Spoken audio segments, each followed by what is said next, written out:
Salut, c'est Jean-Pierre, un chercheur de perles. Et quand j'en trouve une qui vaut le coup, j'aime bien la donner.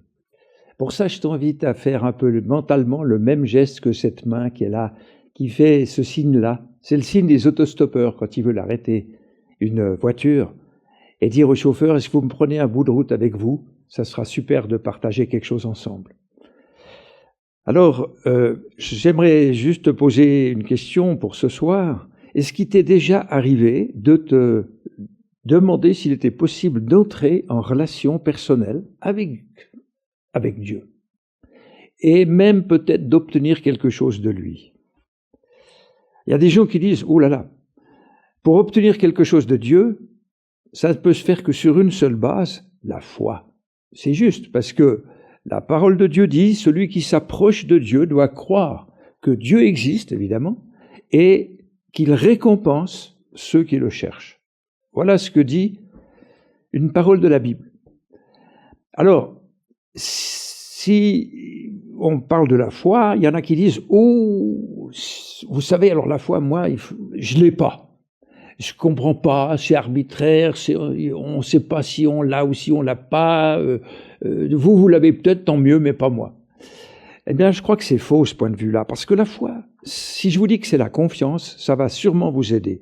Vous faites confiance dans la vie tous les jours pour des tas de choses. Par exemple, quand vous envoyez un colis à la poste pour aller à des milliers de kilomètres, vous n'êtes pas en train de vous dire « Oh, mais ce colis va jamais arriver !» Si, vous pensez qu'il va arriver parce que les services postaux, ils font leur boulot. Ils vont tout faire pour acheminer votre envoi là où il doit aller. Ou bien si, par exemple, vous devez recourir à une opération chirurgicale parce que vous êtes mal dans votre santé.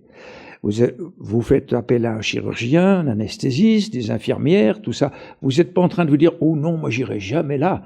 Parce que ils vont peut-être oublier leur téléphone portable dans mon ventre, ou bien alors ils vont me prélever un organe sain, puis le vendre au marché clandestin, parce que ça coûte, on le vend ça vaut une fortune. Mais non, vous vous dites, je vais y aller, je connais le chirurgien, il est capable, il a une bonne réputation, peut-être même que vous le connaissez personnellement, ça vous fait pas un problème. Le service des postes aussi, vous connaissez, ça vous fait pas un problème. Mais alors le problème, c'est que quand il s'agit de Dieu, tout d'un coup, là, on dit « Ouh, j'ai pas la foi ».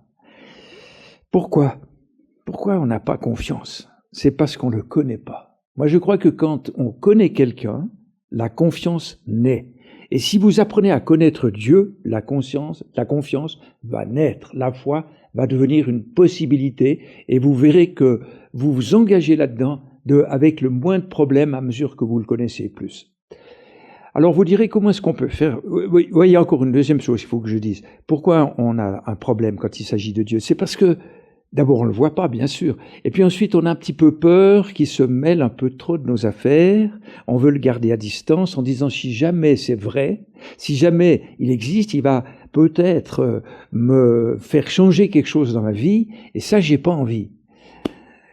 Mon ami, ça, c'est ta zone de confort. Tu restes enfermé dans ton petit monde connu, dans tes petits gadgets, dans les choses à la mode. Bon, mais moi je te dis, ose sortir, n'aie pas peur. Sors de cette zone de confort et apprends à découvrir celui qui est la vie. Celui qui découvre Dieu, il découvre la vie. Alors, vous direz, comment est-ce qu'on peut faire sa connaissance?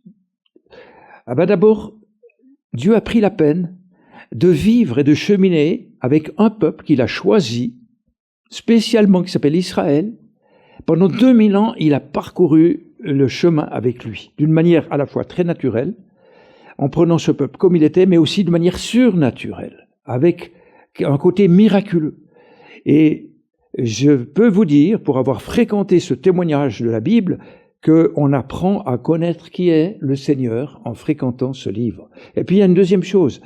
Alors, tu peux aussi t'approcher de gens qui le connaissent aujourd'hui, à notre époque, parce que peut-être tu vas te dire, oui, mais tout ça, c'est du vieux, c'est ancien. Qu'est-ce qui se passe aujourd'hui? Eh bien, approche-toi de gens qui ont fait la connaissance de Jésus en particulier et qui peuvent te dire que ça fait une différence dans leur vie. En tout cas, moi, c'est mon cas. J'ai vécu ça quand j'avais environ 14 ans. les personnages de la Bible, ça commence avec Abraham, qui a fait justement confiance à Dieu et qui a été appelé le père des croyants. Il a été considéré comme juste à cause de sa foi. Et ça se termine à la fin de la Bible sur une nouvelle terre, des nouveaux cieux, une nouvelle humanité. Je vais m'arrêter là, mais rappelle-toi, pour la prochaine fois déjà, qu'on va voir plus loin, celui qui s'approche de Dieu doit croire qu'il existe et que Dieu récompense ceux qui le cherchent. Alors, à bientôt les amis.